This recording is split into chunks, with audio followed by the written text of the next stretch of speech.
Fringe It's Festival in at Montreal? the Women's Theatre Festival Fringe. Oh, okay. Yes, which is a theater company based out of North Carolina. I saw that they were advertising for a panel with people who were doing virtual theater, and I signed up for the panel. I mean, not to speak on the panel, just to listen. And yeah, I really liked what they were talking about. And then they had this thing called Occupy the Stage, which until last year was in person, live. But this last year they did it for the first time online. And they had, I think, God, what did they have? Over 400 female and femme-identifying playwrights submit their work to the festival. And they chose 40 plays, and they did 40 plays in 48 hours. I mean, there were scenes. They were small. Okay. It wasn't like a full-length play. But so basically, they called for submissions. Playwrights could submit their work.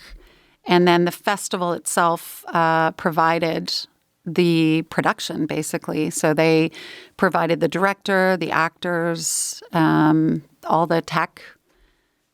So it was a great opportunity for playwrights to. That was streaming. That was streaming? They did streaming, yeah. And I acted in one of them. It was my first virtual performance. But how does that work? You're all plugged in with Zoom, and then you send your feed of your scene of what you're... I saw that, actually. Did you? Was that the one with the scenes that were... Like, every person had his own time? You were sitting at a sofa. Was that the one? Yeah, well, I was sitting in a chair. I was knitting as well. Yeah, I remember that. Yeah. Drinking tea, talking to my dead husband. Yeah, I remember that. Yeah, I saw that. Yeah. Okay.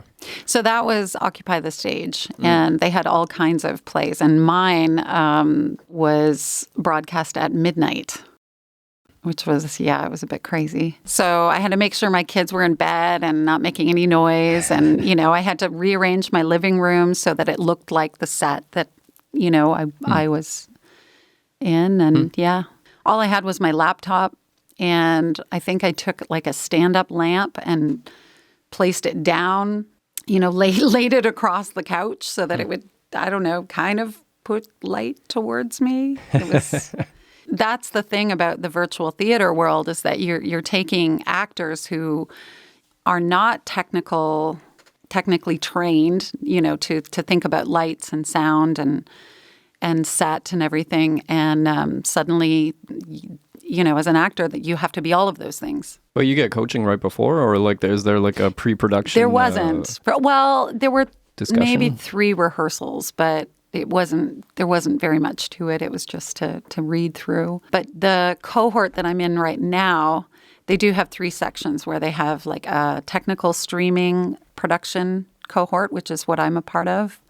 They have a directing cohort, and they have an acting cohort. So in the acting cohort, they do like discuss and go through like techniques, equipment that you should have as an actor at home. And then the directing cohort, basically they're talking about how do you run a rehearsal online? How do you have that space? How do you, if you want your actors working on different things, do you use breakout rooms? How do you use communication back and forth? It's a lot more complicated. Because how did you know when it was your turn? You just knew the text, so you knew when to go in. But was it like a visual cue or something? It was just like it was more like sitting around waiting for our turn to come.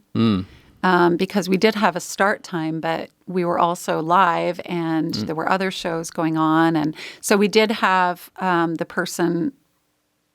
I don't think she was the streaming technician. She was just stage manager who was saying, actors in place, 5 minutes, whatever. So, you're just sitting there, like, waiting. They say, you mean like the text, like on your screen and your... No, they'll just say it. You can hear it. Oh, okay. And then, yes, you're interacting. Like, I had to come on screen from off, so I had to be listening for my cue, and then just came in. And I mean, it's not that different from theater, because you're still doing the same thing, where you're listening for your cue, you're watching what your partner's doing, but it's different because everything is, in your screen. So I'm working right now on, I'm working as a live stream technician for a production called Theater, A Love Story. And it will be featured in the Women's Theater Festival Fringe this summer. It's beginning of July. And it's a really interesting project because we're all learning, basically.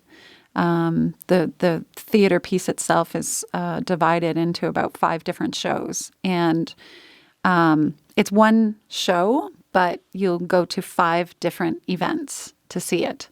So it's almost like, theater when you're, going on an adventure and they're taking you through. So it's like site-specific type of theater. So you'll go to the first link and it will give you the opening scene, and then they'll give you an address to the next link. And so it's interesting. My part, I'll be in charge of basically running that whole show. So even though it's not a whole show, it will be run like a whole show. And it's all on Zoom and using OBS.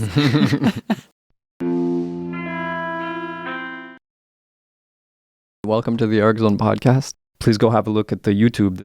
Please like the Facebook page. Content creators, they need your vote of confidence. They need your likes and your shares. So thank you very much.